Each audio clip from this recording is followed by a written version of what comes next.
কিন্তু আমি যে বউ, একটা অল্প বয়সী মেয়ে, আমার যে কিছু প্রয়োজন হয় স্বামীর ভালোবাসা, এটা তার মাথায় থাকে না। সে শুধু টাকার পিছনেই ঘোরে। আর এই নিঃসঙ্গতায় আমার ধর্ম ভাইয়ের সাথে আমার একটা রিলেশন হয়ে যায়। তো আমরা দিনকাল অনেক ভালোই কাটছিল, আমরা অনেক হ্যাপি ছিলাম। হঠাৎ করে পাড়া প্রতিবেশী গবেষণা করা শুরু করলো। তখন সবাইকে থামিয়ে বললাম যে সে আমার এক ছোট ভাই, আমি তাকে ভাইয়ের মতো দেখি। কিন্তু নিঃসঙ্গতা এমনই একটা জিনিস যা মানুষকে কুরে কুরে খায়। আর আমাদের এই বয়সে প্রতিটা মানুষে চায় স্বামীর ভালোবাসা, যেটা অল্প বয়স থেকে আমি বঞ্চিত। তাই এই ধর্ম ভাইয়ের সাথে আমার চলতে চলতে, বয়সও দেখি নাই, তার সাথে আমার একটা রিলেশন হয়ে যায়। দর্শকবৃন্দ, আমি হালিমা বেগম বলছিলাম ঢাকা মোবাইল থেকে। আমি আমার জীবনের কিছু কথা, যেটা বাস্তব ঘটনা, সেটা আপনাদের সামনে আমি তুলে ধরতে চাই। শুধু দর্শকবৃন্দ, মানুষের জীবনে আসলে এমন ঘটনাই ঘটে, সব ঘটনার মূলেই কিন্তু একটা কারণ থাকে, সেটা হচ্ছে নিঃসঙ্গতা। আর নিঃসঙ্গতা মানুষের জীবনকে এমনভাবে গ্রাস করে, সেখান থেকে ফিরে আসা আসলে অনেক কঠিন হয়ে পড়ে। আর এই শূন্যতাই মানুষের জীবনকে ধ্বংস করে দেয়, যেটাই আমার লাইফে হয়েছিল। আমি অনেক ছোট থেকেই বড় হয়েছি এটা পিতা মাতা ছাড়া, কারণ আমার বাবা মা অনেক ছোটবেলাতেই মারা গেছেন। আমি চাচা চাচির কাছে মানুষ হয়েছি, কিন্তু সেখানে অনেক অবহেলিতভাবে আমি ছিলাম। সেখানে আমার কাকা কাকি তার নিজের সন্তানদের যেভাবে মানুষ করত, আমার অনেক আফসোস লাগতো। আমি অনেক কান্না করেছি। তারা স্কুলে যেত, আমার মনে হতো যে আমি স্কুলে যাই, কিন্তু আমি স্কুলে যাওয়ার সুযোগটা হয় নাই। যে বয়সে আমার স্কুলে যাওয়ার কথা, সেই বয়সে আমার তাদের সংসারের সব কিছু আমার দেখাশোনা করা লাগতো। হঠাৎ করে চাচা আমার বিয়ে ঠিক করে পাশের গ্রামে। সে ছিল একটা ছোটখাটো ব্যবসায়ী, তার ছিল একটা মুদিখানার দোকান। তখন আমার বিয়ে হয়ে যায়, আমি শ্বশুরবাড়িতে চলে যাই। দীর্ঘদিন ওখানে আমার সংসার করা হয়। সংসারে আসলে টাকা পয়সার অনেক অভাব ছিল, কারণ আপনারা তো জানেন যে এখনকার যুগে এই স্বল্প একটা দোকানের উপর ভিত্তি করে লাইফটা চালানো আসলে অনেক কষ্টকর। তারপরে সেই ঘরে আমার একটা সন্তান হলো।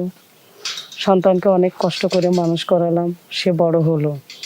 কিন্তু তার লেখাপড়ার খরচ জোগাতে গিয়ে তার বাবা হিমশিম খেয়ে যায়। তখন সে ডিসিশন নেয় যে সে শহরে চাকরি করবে।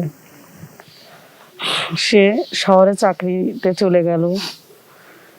এদিকে আমাকে একাই থাকতে হয়, ছেলেটা পড়ালেখার জন্য বাইরে থাকে। এই একা একা থাকতে থাকতে নিঃসঙ্গতা আসলে আমাকে গ্রাস করে তুলছে। আমি পারি না কারোর সাথে শেয়ার করতে। যেমন মেয়েরা শ্বশুর বাড়িতে যখন অশান্তিতে থাকে, তখন তার মাই হয় তার সবচেয়ে বড় বন্ধু, তার ভাই বোনরাই হয় তার সাথী। কিন্তু আসলে আমার কেউই নাই। অন্তত রক্তের সম্পর্কের সাথে জড়ানো যেমন ভাই বোন, তারা কিন্তু আমার কেউ নাই যে আমি আমার মনের কিছু কষ্টের কথা তাদের সাথে শেয়ার করব। আশেপাশে মানুষের সাথে শেয়ার করতে পারে না নিজের মান সম্মানের ভয়তে।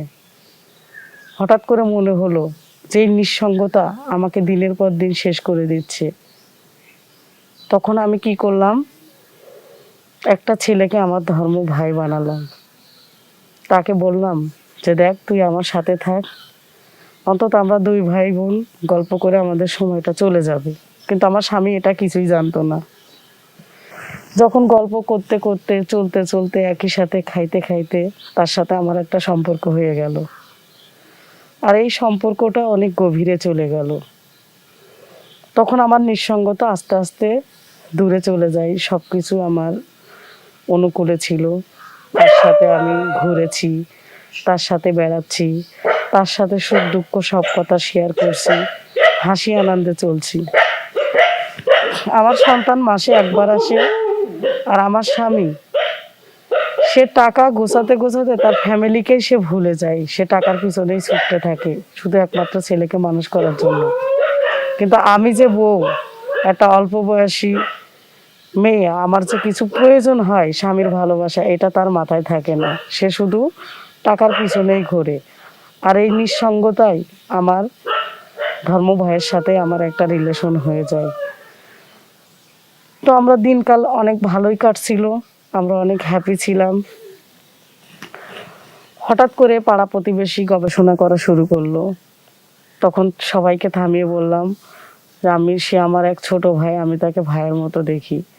কিন্তু নিঃসঙ্গতা এমনই একটা জিনিস যা মানুষকে কুরে কুরে খায়। আর আমাদের এই বয়সে প্রতিটা মানুষে চায় স্বামীর ভালোবাসা, যেটা অল্প বয়স থেকে আমি বঞ্চিত। তাই এই ধর্ম ভাইয়ের সাথে আমার চলতে চলতে, বয়সও দেখি নাই, তার সাথে আমার একটা রিলেশন হয়ে যায়। এভাবে দীর্ঘ 2 বছর কেটে গেল। কাটতে কাটতে হঠাৎ একদিন আমার হাজব্যান্ড বাড়িতে আসলো। মানে ও যে এইভাবে না বলে আসবে, হয়তো কোনো গ্রামবাসী তাকে কোনো কথা বলেছে কিনা আমি বলতে পারবো না। হঠাৎ করে সে দরজায় নক করে। তখন আমি চিন্তা করলাম এই মধ্যরাত্রে কে দরজায় নক করে। তখন কি করলাম, আমার ধর্ম ভাই সাদিককে আমি খাটের নিচে লুকিয়ে রাখলাম। দরজাটা খুললাম। আমি তাকে জিজ্ঞাসা করলাম, তুমি হঠাৎ করে এই রাতে? কয় কি না, এমনিতেই আসলাম, অনেকদিন ধরে ভাবছি বাড়িতে আসবো, আশাই হয় না ব্যস্ততার জন্য, তাই চলে আসলাম। তারপরে ভালো মন্দ সবকিছু কথাবার্তা বলা হলো। হঠাৎ করে খাটের নিচ থেকে একটা কাশির শব্দ হলো। তখন আমার হাজব্যান্ড আমাকে বলল যে শব্দটা কিসের। মনে হলো কে যেন কাশি দিল। আমার না না, মনে হয় পাশের বাড়ি থেকে আসছে। কিন্তু সে কিছুক্ষণ চুপচাপ বসে থেকে সে আমাকে বলল যে তুমি আমাকে 1 গ্লাস পানি নিয়ে এসে দাও। আমি বাইরে পানি নিয়ে আসতে গেলাম। তখন এসে দেখি সে আলমারির পিছনে খোঁজে, বাথরুমে কি যেন খোঁজে। আমি তাকে জিজ্ঞেস করলাম, তুমি কি খুঁজতেছো? কয় কি না না, তুমি আমার খাবারের ব্যবস্থা করো টেবিলে, আমি আসতেছি। পরক্ষণে আমি খেয়াল করি সে সব জায়গাতেই কি যেন একটা খোঁজে। অবশেষে সে খাটের নিচে দেখলো সাদিক লুকানো। তখন তাকে খাটের নিচ থেকে বের করে এনে বললো, তুমি কি? তখন বলে যে আমি সাদিক। কয় কি তুমি এই রুমে কেন? এত রাত্রে একটা মেয়ের রুমে তুমি কেন? তখন আসলে আমাদের বলার ভাষা নাই, কারণ এই গভীর রাত্রে একটা ছেলে কেন থাকে একজনের রুমে, তখন তো বলার আর কিছুই থাকে না। তখন আমার হাজব্যান্ড বলল যে আমাদের এই সন্তান মানুষ করার জন্য তোমাকে রেখে গেছি, আর তুমি কি না পরপুরুষকে নিয়ে এইভাবে কাটাচ্ছ, আমাকে এইভাবে ফাঁকি দিলা। তখন আমার ওয়াইফ বলল যে তোমাকে অনেকবার বলেছি যে তুমি কষ্ট করে হলেও দেশে থেকে ব্যবসা করো, তোমার বাইরে চাকরি করার দরকার নেই, তুমি আমাদের জমিগুলো চাষবাস করো, তাতে আমাদের একটা সন্তান মানুষ হয়ে যাবে। কিন্তু তুমি কি করলে, তোমাকে শহরে চাকরি করতে যেতে হবে, শহরের পরিবেশে মিশে তুমি আসলে আমার খোঁজই রাখো নাই। আর এই ভালোবাসার নিঃসঙ্গতায় আজ আমি জড়িয়ে পড়েছি, আমাকে তুমি ক্ষমা করে দাও। তখন সে বলল, তুই আমার বিশ্বাস ভঙ্গ করেছিস, তুই একটা সন্তানের মা, কি করে পারলি? আর তোর সাথে থাকা আমার কখনোই সম্ভব না। আমার সন্তানকে ডাকা হলো। এখন সন্তানের সামনে আমি কোন মুখ নিয়ে যাব? তখন সন্তানও আমাকে মা বলে অস্বীকার করলো, আমাকে ঘর থেকে বের করে দিল। সেই থেকে আমি আজও পর্যন্ত একা। আর এই একাকিত্বই আমার লাইফকে গ্রাস করছে। একদিন হয়তো আমি সবার থেকে মারা যাব, আমার অস্তিত্বটাও থাকবে না। তাই আমি সমাজের সকল ভাই বোনদের উদ্দেশ্যে আমি বলছি যে যত কষ্টই হোক, স্বামীর অবাধ্য হয়ে কখনোই আপনারা এমন কিছু করবেন না যেটা সমাজ থেকে আপনাকে বিতাড়িত করে দেয়, যেটা সমাজ থেকে আপনাকে একাকিত্ব করে দেয়।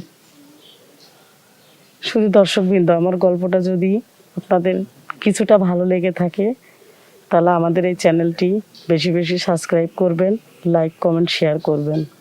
আসসালামু আলাইকুম।